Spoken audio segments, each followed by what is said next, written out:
지금부터는 법원과 검찰과 관련된 소식을 여러분께 집중적으로 전해드리도록 하겠습니다. 두 분과 함께합니다. 김광삼 변호사, SBS 보도국 법조팀의 박원경 기자 나와 있습니다. 어서 오십시오. 네, 안녕하세요.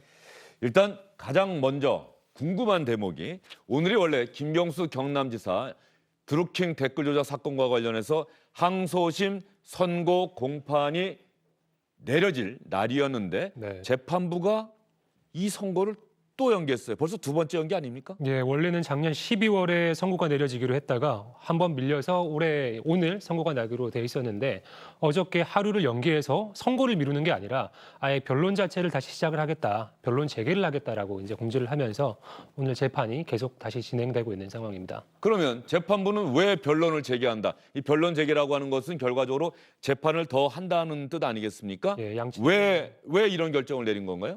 오늘 관련해서 왜 심리를 재개하는지에 대한 설명을 했었는데요. 관련해서 지금 해당 재판에서 가장 쟁점이 됐던 부분이 드루킹 일당이 킹크랩이라는 프로그램을 이용해서 댓글 조작을 했는데 그 과정에 김경수 지사가 그 내용을 알고 공모했느냐라는 부분이 가장 핵심적인 부분이거든요. 그거 관련해서 가장 전제적인 부분이 2016년 11월에 드루킹 김모 씨가 킹크랩 프로토타입을 시연하는 과정에서 이제 김경수 지사한테 시연을 보여줬다라는 게 특검의 주장이고 김경수 지사는 그걸 보지 못했다. 그렇기 때문에 킹크랩을 드루킹 일당이 운영하는 걸 몰랐다 이렇게 주장을 해오고 있었던 상황인데 재판부는 그 부분에 대해서 너무 심리를 집중하다 보니까 그 부분 다음 부분 이제 댓글 조작하는 과정에 있어서 드루킹과 김경수 지사가 공모했는지 이런 부분들은 심리가 부족했다. 그러니까 그 부분을 더 심리해보겠다. 이런 취지로 변론을 제기하겠다라고 이야기를 했습니다. 오늘 재판이 아예 안 열린 건 아니고 오늘 공판은 열렸는데 재판부가 이례적으로 이런 이야기를 했어요. 저는 여기에 눈길이 가더라고요. 재판부가 이야기한 것은 피고인의 주장과 달리 드루킹에게 킹크랩 시연을 받았다는 사실은 증명됐다. 이게 무슨 뜻입니까?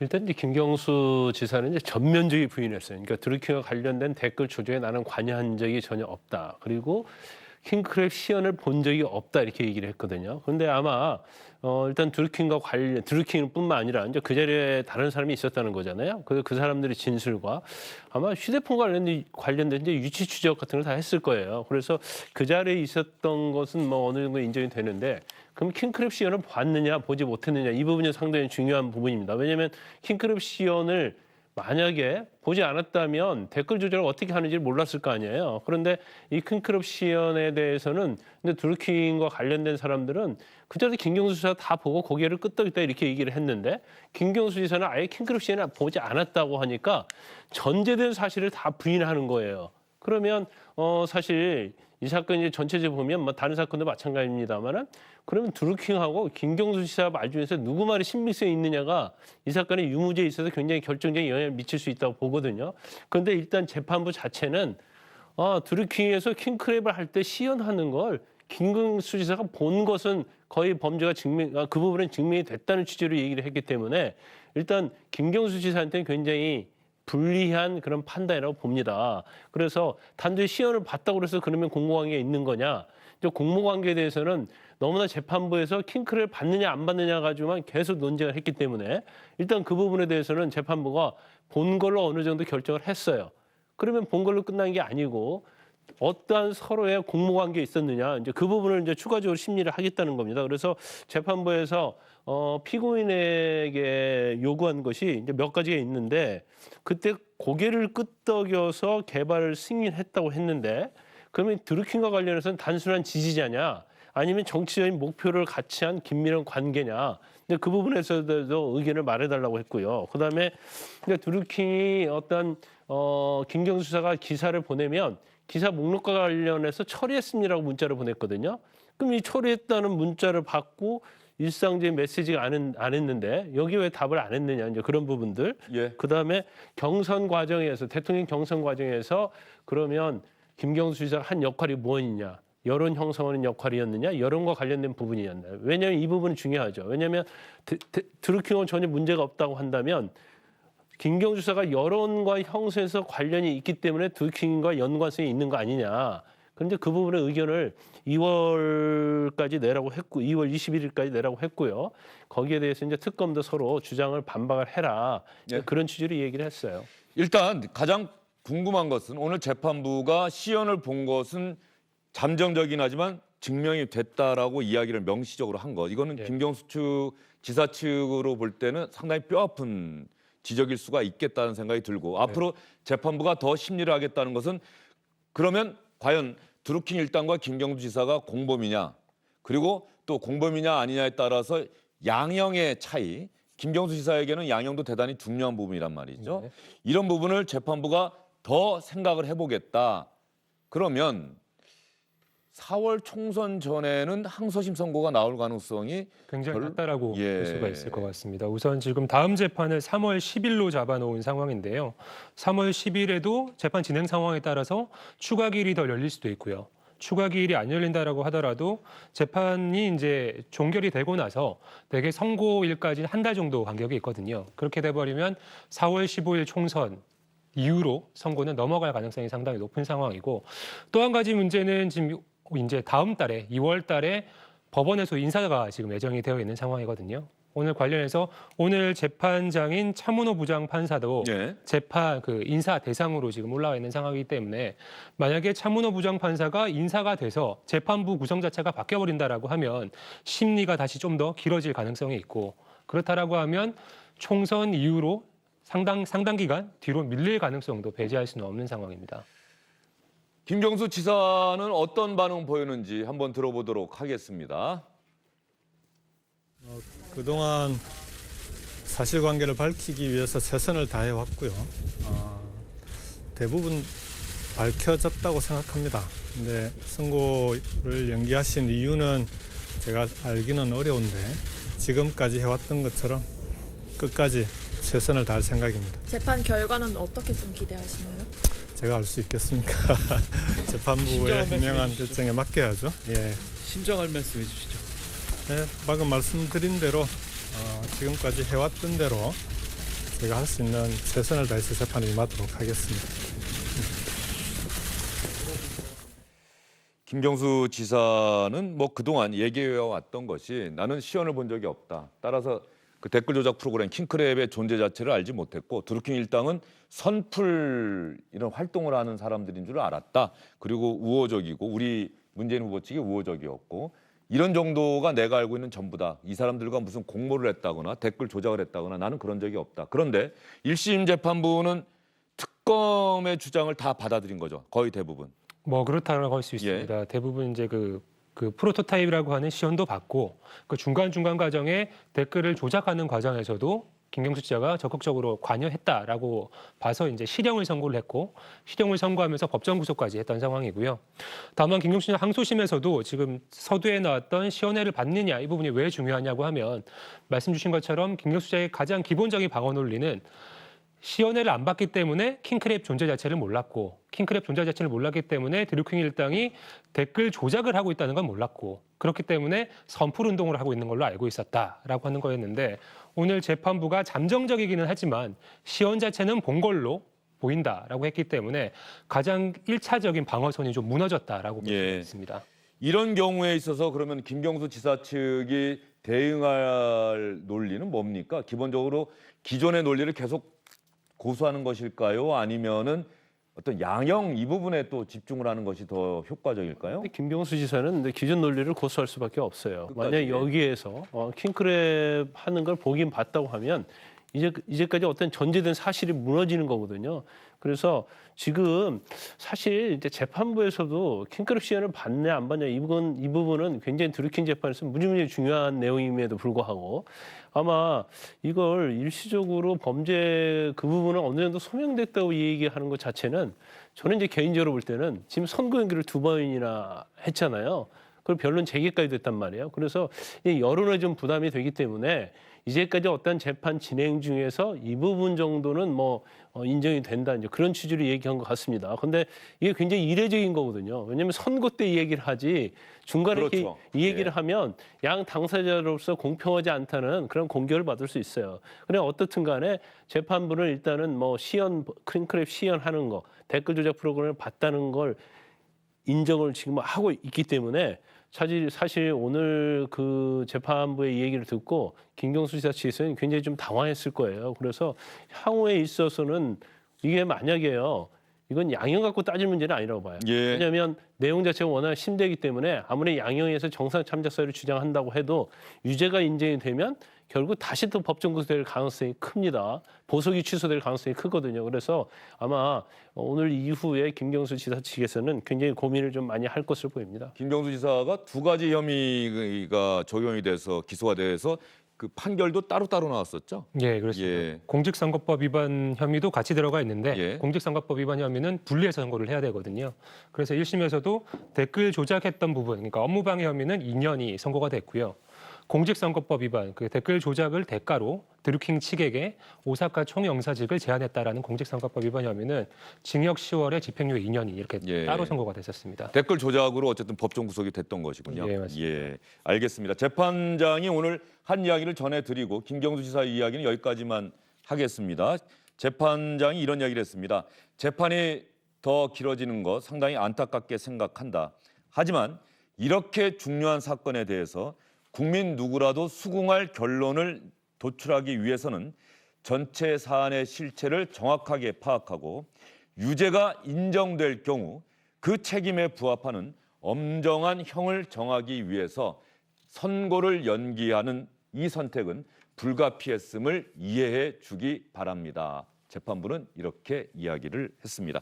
김경수 경남지사에 대한 항소심 선고는 얼핏 보더라도 4월 총선 이전에 내려지기는 쉽지 않은 상황이 됐습니다. 저희는 그 다음 주제로 넘어가 보도록 하겠습니다. 오늘 조간신문에도 많이 보도가 됐고 어제 SBS 8시 뉴스에서도 보도가 됐던 내용인데요. 감찰 무마 의혹과 관련해서 공소장, 검찰이 작성한 공소장이 자유한국당 의원들에 의해서 공개가 됐는데 그동안 잘 몰랐던 검찰의 공소 사실 그 내용들이 공개가 돼서 많은 분들이 관심을 갖고 있습니다. 비첩보 자체에 대해서는 근거가 약하다고 보았습니다.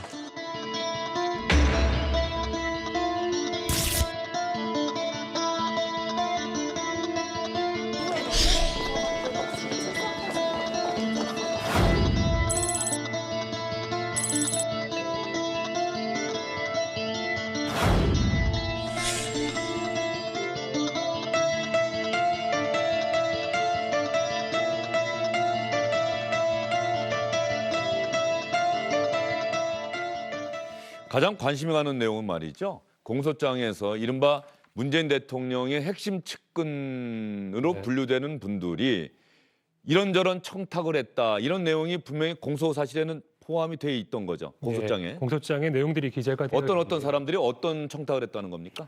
우선 그 감찰이 진행되고 있던 와중에 윤건영 전 국정상황실장은 백원우 비서관한테 유재수 국장은 자신과 굉장히 가까운 관계다라고 이제 사적인 친밀감을 강조했다는. 윤건영 문재인 대통령의 정말 최측근 중에 최측근이죠. 네. 예. 나랑 가까운 사이니 잘 봐달라? 뭐 그런 취지로 예. 이야기를 했다는 부분이고요.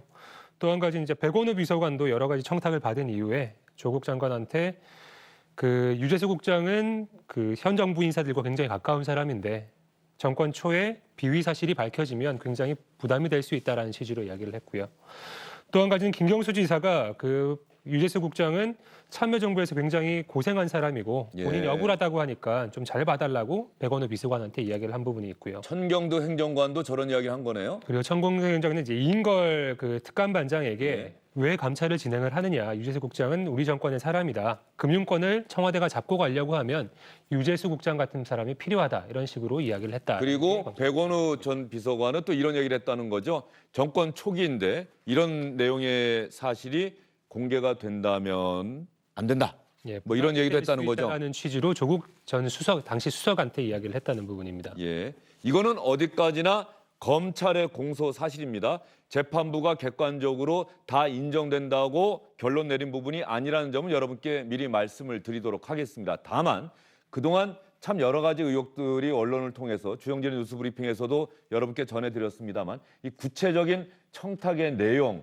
발언들이 공개된 건 또 처음이란 말이죠. 근데 이제 저 내용 자체가 이제 검찰이 이제 공소장을 작성할 때요. 검찰이 지어내서 작성할 수는 없어요. 그러니까 저 문구 하나하나, 그러니까 어떤 식으로 부탁을 했는지 저 내용 자체는 어떤 문자 메시지랄지, 뭐 보건 디지털 포렌식이랄지 아니면 관련자들의 진술에 의해서 얻어진 것이고 그런 거 없이 그냥 검찰이 추정으로 이런 부탁을 했을 거라고 쓸 수는 없기 때문에 거기에 이제 부합되는 증거들을 검찰에 냈을 거라고 봅니다. 그런데 저는 이제 부탁한 것들의 전체 요지를 보면 이제 우리 사람이라는 거예요. 우리 사람. 그리고 우리 사람이기 때문에 봐줘야 한다. 나하고 친하니까 봐줘야 하고. 그리고 정권 초기에 이런 내용이 밖으로 공개되면 우리 정권에 부담이 된다, 안 된다, 뭐 이런 그렇죠. 거죠. 그래서 이제 물론 뭐 공소장이 적시됐다고 다 유죄가 되는 건 아니지만 저 내용이 감찰을 무마하는 데 있어서 영향을 미쳤다. 이렇게 지금 검찰은 보고 있는 거죠. 그래서 저런 내용이 증거로 다 제출이 되면 조 전 장관도 그랬잖아요. 그게 감찰을 중단 또는 종료하는 데 있어서 고려 요소였다 이렇게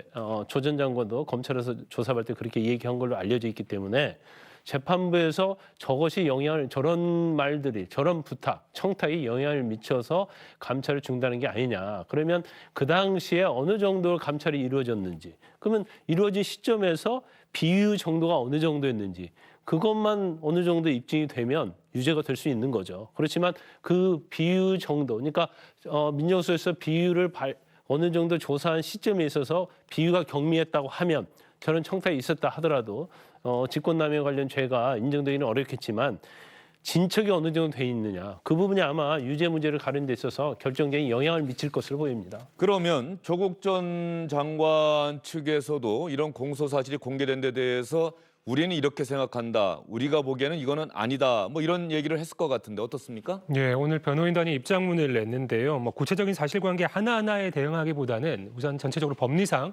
직권남용 혐의로 지금 적용이 돼서 기소가 됐는데 직권남용이 법리적으로 해당되지 않는다. 그 인사조치를 할지 말지 어떻게 처리할지 말지 여부는 민정수석의 재량 범위 안에 있기 때문에 법리적으로 죄가 안 된다 이렇게 이야기를 했고요. 조금 전에 이제 변호사님께서 말씀 주셨던 것처럼 그 당시에 어느 정도로 그러면 그 유재수 당시 국장에 대해서 비위 사실이 드러났느냐 이 부분과 관련해서 유재수 국장이 당시에 뭐 골프채를 무상으로 업체 관계자한테 제공받았고 골프채를 뭐 요구를 했고 차량을 제공받았다 뭐 이런 부분들이 드러나 있었는데 그런 부분들 중에 극히 일부분만 조국 장관은 조국 당시 수석은 알고 있었고 나머지 부분들은 조사가 제대로 이루어지지 않아서 좀 다툼이 있던 상황이었다 이런 식으로 이야기를 하고 있는 상황이고요.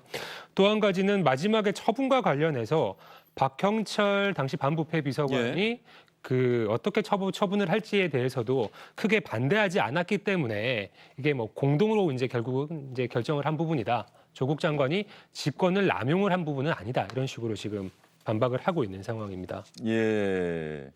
당시 이 조국 전 장관도 자신의 페이스북에 변호인단의 입장문을 그대로 게재를 했습니다. 저는 그걸 보고 있는데 당시 백원우 민정비서관은 유재수 씨가 억울하니 당사자 사정을 청취해달라는 연락을 받고 상황을 점검한 후 이 일을 조국 민정수석에게 보고하였습니다. 이것은 민정비서관의 업무입니다. 당시 조국 수석은 백원우 비서관으로부터 상황을 보고받은 후에도 박형철 반부패 비서관에게 감찰 계속을 지시하였습니다. 그리고 최종적으로 금융위원회에 통보하는 이러한 조치도 결과적으로 박형철 반부패 비서관이 보고했던 이 조치 방안 가운데 분명히 포함되어 있었고 따라서 조국 민정수석은 직접적으로 외부 인사의 청탁을 받은 사실이 없고 유재수 씨 사표 후 거취에 대해서도 일체 관여한 일이 없다. 그런데도 잘못된 보도가 계속되고 있는 데 대해서 유감을 나타낸다. 참 이 문제는 이제 불구속 기소가 됐기 때문에 또 재판이 진행이 될 텐데 말이죠. 이 부분은 어떻게 전망하십니까?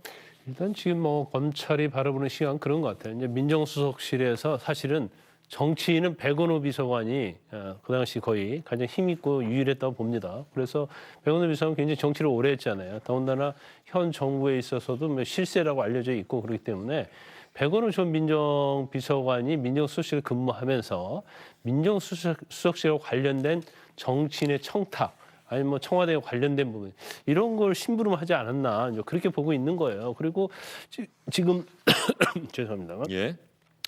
지금 검찰에서 지금까지 수사했던 것 중에 하나가 이제 조 전 장관에 대한 부분에 있어서 특히 이제 감찰 무마 중단, 그다음에 이제 하명 수사 관련해서 지금 백원우 전 민정비서관이 이제 깊게 관여한 걸로 지금 보도되고 있잖아요. 감찰 무마 중단은 뭐 당연히 외부 실세들, 친문 실세들의 어떤 정권 실세들의 의견을 다 전달했다는 것이고, 또 하명 수사 관련해서도 이첩 과정에 있어서 어떤 수사와 관련된 부분에서 이제 개입을 한 게 지금 드러나고 있단 말이에요.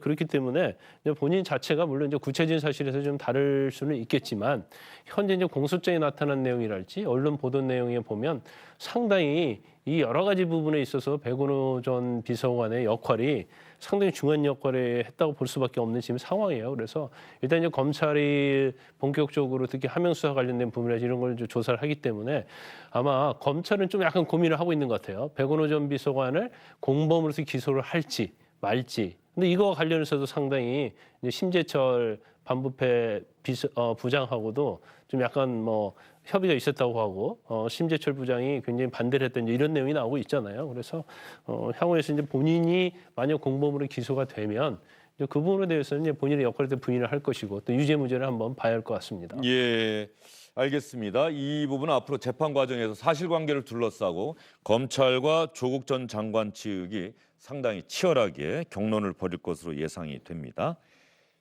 조국 전 장관 부인 정경심 교수 관련한 재판 내용의 일부가 또 언론에 보도가 됐는데 조국 전 장관과 정경심 교수가 주고받은 문자가 이러저러한 내용이다.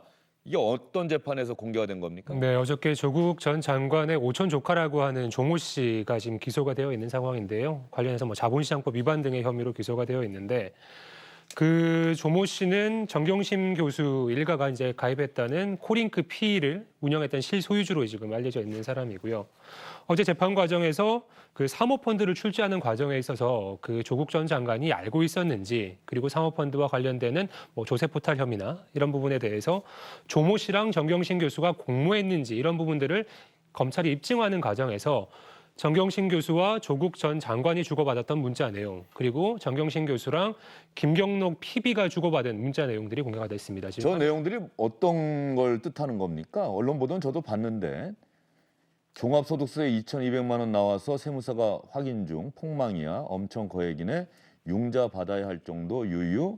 이게 그러니까 어떤 상황에서 이 문자 메시지가 갖고 있는 함의가 뭐라는 겁니까, 검찰은? 지금 화면에 나오고 있는 문자 관련해서는 그 정경심 교수 측이 이제 코링크 P 쪽에 허위 컨설팅 계약을 맺으면서 5천만 원 상당의 이제 추가 수입이 발생을 했는데, 추가 수입이 발생을 하면서 소득 구간이 이제 올라가다 보니까 종합소득세가 이제 굉장히 많이 나왔다. 그런 부분을 조국 전 장관이랑 이제 서로 문자를 주고받는 과정을 이제 검찰이 제시하면서 지금 이런 상황들을 보면 그 정경심 교수 측이 허위로 컨설팅 계약을 맺어서 수입을 발생하고 있었다는 것을 조국 전 장관도 알고 있었던 것 아니냐라는 취지로 이제 검찰이 주장을 한 부분이고요. 조국 전 장관도 알고 있었던 것 아니냐. 또 다른 문자 메시지 한번 볼까요? 또 다른 문자 메시지 한번 보고 나서 이야기를 이어가겠습니다. 남편 때문에 주식을 백지 신탁하거나 팔아야 한다고 한다. 김경록 씨가 그 증권사 직원인 거죠? 예, 맞습니다. 백지 신탁할 수 있는 투자처를 찾아봅시다. 어디 묶어둘 데가 없나? 열받는다. 부동산 투자할까? 남편한테 물어보고 할게. 그러면 박원경 기자, 예. 정경심 교수가 어떤 이러한 하나하나의 모든 사안을 다 남편인 조국 전 장관과 다 상의했다는 것을 이 문자 메시지 보면은 확인할 수 있다. 뭐 이런 겁니까? 예, 추정할 수 있다는 부분이고요. 방금 전에 나왔던 문자 같은 경우에는 고위공직자가 이제 공직자가 되고 나면 3천만 원 이상의 주식은 이제 처분을 하거나 백지 신탁을 해야 되잖아요. 이 과정 이후에 정경심 교수가 그 사모펀드에 가입을 했는데 지금 김경록 씨랑 주고받은 문자 내용을 보면 그 어떻게 그 주식을 처분하고 백지 신탁을 할지를 조국 전 장관한테 상의하겠다고 이야기를 했는데 조 전 장관은 사모펀드 관련해서는 그 투자를 했는지 몰랐다. 사모펀드가 뭔지를 몰랐다라고 이제 주장을 해오고 있었던 상황인데 검찰은 문자 메시지를 본다라고 하면 조국 장관이랑 사모펀드에 가입할지 말지도 분명히 협의를 했을 걸로 보인다. 이렇게 주장을 하는 부분입니다. 조국 장관은 뭐 기본적으로 부인 정경심 교수가 그 김경록 씨랑 이렇게 한 일을 나는 잘 모른다. 이런 기본적인 자세가 그거였습니까? 네, 특히 사모펀드 관련해서는 가입 여부를 몰랐다. 나는 몰랐다. 이야기를 하고 예. 있기 때문에. 저 문자 메시지가 공개가 됐는데 어떻습니까? 재판부의 판단에 영향을 미칠까요? 아니, 엄청 영향을 미치죠. 왜냐하면 본인 자체는 사실 사모펀드 관련된 것도 액수가 적어도 다 합치면 10억 이상이 넘거든요. 그리고 본인이 조국 장관 본인이 이제 청와대 근처에서 이제 ATM기로 뭐 돈을 송금한 내역도 다 있지 않습니까? 그리고 지금 보면 이제 2,200만 원 세금이 나왔다 하는데 이게 사실은 사모펀드와 관련된 자문료를 받은 게 있어요. 근데 그거에 대해서 종합소득세에서는 2,200이 나왔다는 거거든요.